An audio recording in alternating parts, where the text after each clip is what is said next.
All right, so today we're going to be diving into 19th century spiritualism. Ooh, spooky. Yeah.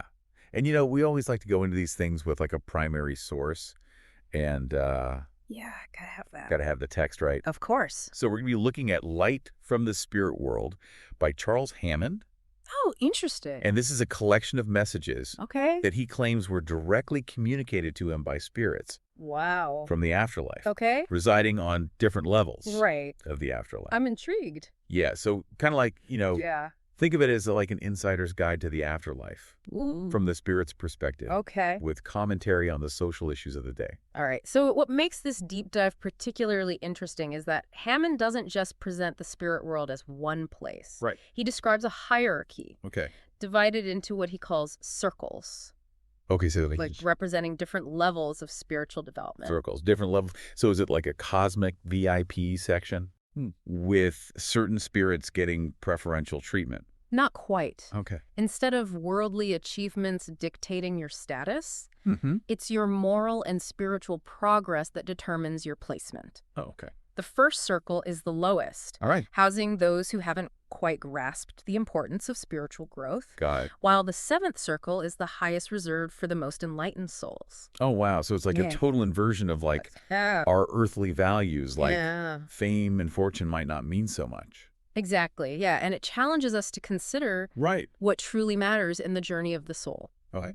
For instance, Hammond describes spirits in the second circle as fearful and lacking courage, Mm-hmm. even though they're a step above the first. Okay. This suggests that moral progress isn't automatic upon death. Oh, interesting. It requires continued effort and self-reflection. Okay. So you're telling me there's still hope for me. There's hope for all of us, right? Right. It raises a crucial question for us. What does it truly mean to evolve spiritually, both in this life and the next? That's a great question. But, I think a lot of people listening are going to want to know, like, what did these spirits have to say about us humans down here? Yeah. Were they impressed, or did they have some harsh feedback?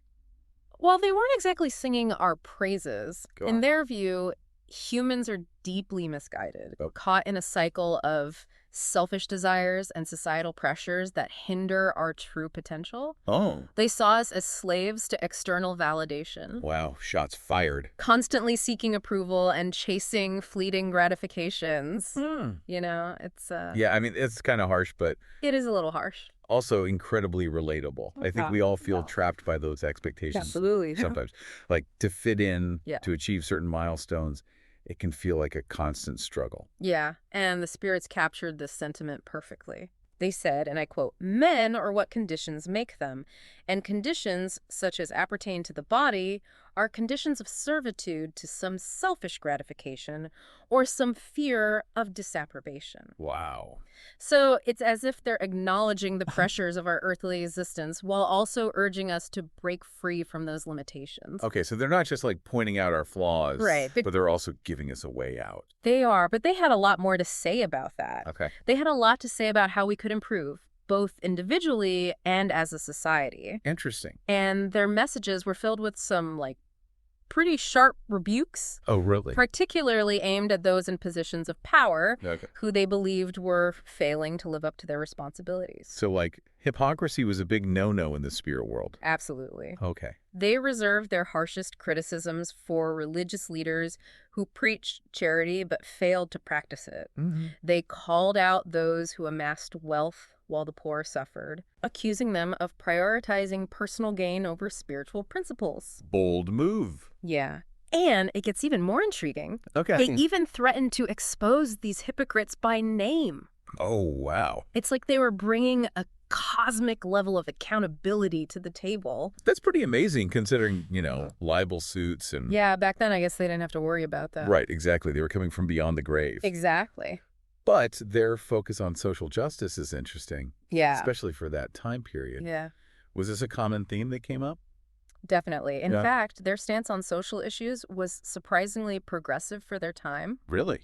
They vehemently condemned slavery, Oh, wow. describing the institution as ulcers of corruption festering on the back of slaves. So they were really taking on some of the biggest Yeah. issues of the day. They were, and this shows that spiritualism, Right. which is often dismissed as kind of a fringe movement, Yeah. was actually grappling with major social questions in ways that might surprise us. Yeah, I mean, I think that happens a lot with these movements that are considered fringe. Right. They're often a lot more complex Of than course. people give them credit for. And it's a reminder that these movements don't exist in a vacuum. Right. They're deeply intertwined with the social and political landscapes of their era. Yeah, and it speaks to like that Yeah. human desire for a better world, Right. even in the afterlife. Absolutely. Okay, so we have these spirits offering pointed critiques and advocating for social change. Mm-hmm. But how were they communicating these messages to Hammond? Yeah. Was it all seances and Right. Ouija boards, or was there something else going on? Well, it was a little bit more than that. Okay, so a little more than seances and Ouija boards. Yeah. The spirits described communicating through a process known as mediumship. Okay. So Hammond acted as a medium, Oh. allowing the spirits to use him as a conduit to express their thoughts. Okay, and even influence the physical world. So it's not just about receiving messages Right. that could actually impact our world. That's what they claimed. Okay, so that's a pretty big claim. It is. I mean, so their accounts go beyond mere Yeah. communication. Right. They describe instances of like controlling mediums to write messages Yeah. and even manipulating physical objects. Yeah. It must have been a truly unique experience. I mean, can you imagine like Yeah. your hand being guided by an unseen force, Right. writing words that you don't even understand? And maybe even a little unsettling for Hammond, Yeah. you know, to have that happen, Right. to not be in control of your own body. Okay, so if they had this power Mm-hmm. to influence events, Right. did they ever clarify, like, why? They saw themselves as benevolent guides intervening in human affairs for our own good. So, like, they were trying to help us? They believed that by, nudging us in the right direction, they could help humanity evolve towards a higher state of being. So, like, cosmic life coaches, kind of Yeah. steering us towards enlightenment. That's a good way to put it. Okay, but did they ever talk about whether we have free will? Oh, that's a good question. Or are we just pawns in their spiritual game? Well, their perspective on free will is a little nuanced. Okay. They acknowledge that humans do have a degree of free will, but they also emphasize that our choices are influenced by a lot of things. Okay, like what?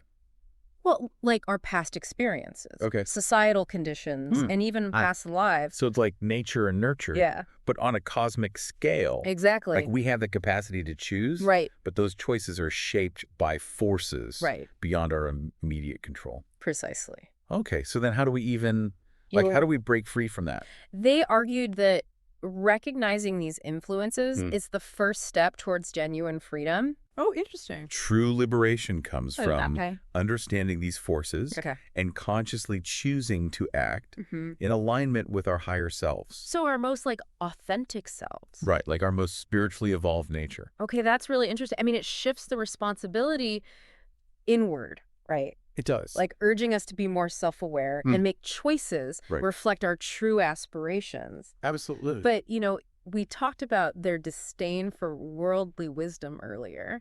Did they ever elaborate on what that even meant? So they saw worldly wisdom as a trap, Oh, okay. a pursuit of knowledge and status that ultimately hinders spiritual growth. Okay.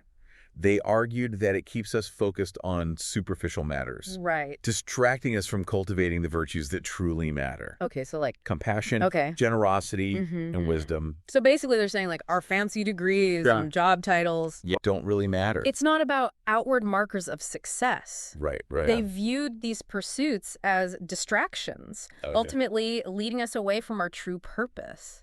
Interesting. Worldly wisdom is fond of excuses, they said. Yeah. It is never wanting for an apology, implying that we often justify our actions, even when those actions contradict our higher principles. It's like we're so busy Right. climbing the ladder Yeah. that we forget to consider who we might be stepping on. That's a powerful analogy. Right. Yeah. And it's a message that really resonates, Mm-hmm. especially today. Yeah. It's easy to get swept up in the pursuit of, Absolutely.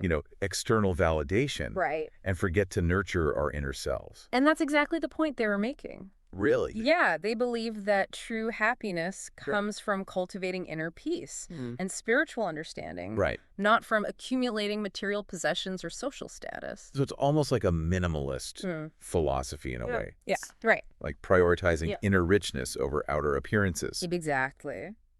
Did they offer any specific advice on how Yeah. to break free from that trap? They emphasize the importance of repentance and reform, not just as individual actions, but as a continuous process of Yep. self-improvement. So like always striving Always striving to better yourself. to be better. Yeah, and they believe that by doing this, we could shed those layers of worldly wisdom Right. and awaken to a deeper truth. So it's about like actively challenging our assumptions, Yeah, recognizing when our actions are driven by ego or societal pressures, that's exactly. making conscious choices that reflect our authentic values. Precisely. Okay, so they saw this process of self-reflection as the key to like unlocking our true potential. And ascending to higher levels of spiritual understanding. Okay, so that makes sense. But Yeah. if these spirits are so invested in our progress, did they offer any glimpses into what lies beyond, Yeah, what awaited us that's a great question. in those higher circles of the spirit world? Yeah, they did talk about it a little bit. Okay, so what do they say? Well, the descriptions of these higher circles, Yeah. they get increasingly abstract, Okay. like challenging our earthly comprehension. Oh, wow. Yeah, they describe realms of pure love, wisdom, and harmony, Okay. where individuality gradually dissolves into a sense of unity with all creation. So it's not about reaching a specific destination, Right, but rather a continual evolution of consciousness. exactly. Okay, I think I'm starting to get it. It's like, imagine a state where the boundaries between self and other fade, Mm-hmm. where the ego's grip loosens and a profound sense of interconnectedness prevails. They depict it as a state of pure bliss, Wow. emerging with the divine essence Okay. that transcends anything we can grasp in our current physical forms. So if individuality dissolves, Yeah. what happens to like our unique experience, Mhm. our memories, our sense of self? It's not about erasure. Okay. It's about transformation. Okay. They suggest that our individual experiences Yeah. actually contribute to the richness of this collective consciousness. Oh, interesting. It's like a vast tapestry woven from countless threads, Okay. each representing a unique soul's journey. So it's not about losing ourselves, Right. but rather contributing to something far greater. Exactly. But how do we even reach these higher circles? Well, remember all that emphasis on repentance and reform? Yeah. That's just the starting point. Oh, okay. Ascending to these higher realms demands a fundamental shift in consciousness, Wow. a complete letting go of selfish desires, Okay. and a dedication to the greater good Mm-hmm. that goes beyond anything we can fathom in our current state. That's a pretty tall order. It is. It's a radical transformation. Yeah, almost like a Yeah. spiritual metamorphosis. Exactly. What about the spirits who've already reached these higher circles? Are they just enjoying the cosmic view? Well, they become guides and teachers, Oh, okay. radiating love and wisdom to inspire those on the lower circles to strive for greater understanding.